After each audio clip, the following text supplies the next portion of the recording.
Hello বাঙালি, আমি সৃজন। বর্তমানে আমি আইটিআই করছি। এখন কলেজ ছুটি থাকায় কতদিনের জন্য বাড়ি এসেছি। এখন যাচ্ছি আমি আমাদের জমি বাবার কাজে সাহায্য করতে। এই ছোট্ট নদী পেরিয়ে আমাদের ওই পাড়ে যেতে হয়।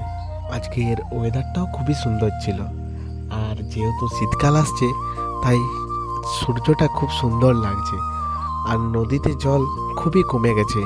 দেখতে দেখতে আমি নদী পার হয়ে গেলাম। ওই দেখো, ওই পাড়ে ছিলাম আমি, আস্তে আস্তে নদীর এই পাড়কে চলে এলাম। এখন যেহেতু মাঠে কচু বীজ আছে, তাই কচু বীজের ওপর কিছু আগাছা হয়েছে।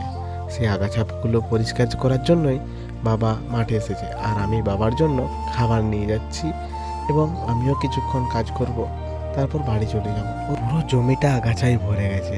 ওই দেখো, বাবা কাজ করছে, আর একজন লোক করেছে কাজ করছে সেও। তো আমি এখানে বাবার খাবারটা রেখে দিই, তারপর আমিও যাই, ঝটাফট কাজে লেগে পড়ি। তিনজন মিলে লাগাতার অনেকক্ষণ কাজ করার পরে অবশেষে গাছগুলো পরিষ্কার করলাম। পুরো হাঁপিয়ে গেছি, কপাল দিয়ে পুরো ঘাম ঝরছে। একটু জল খেয়ে তারপর বাড়ি চলে যাব। যেতে যেতে হঠাৎ একটা জিনিস চোখে পড়ে, সেটা হলো এই সাপের খোলস। কত বড় এটা! তো চলো আমি বাড়ি যাই। সবাই সুস্থ থেকো, ভালো থেকো।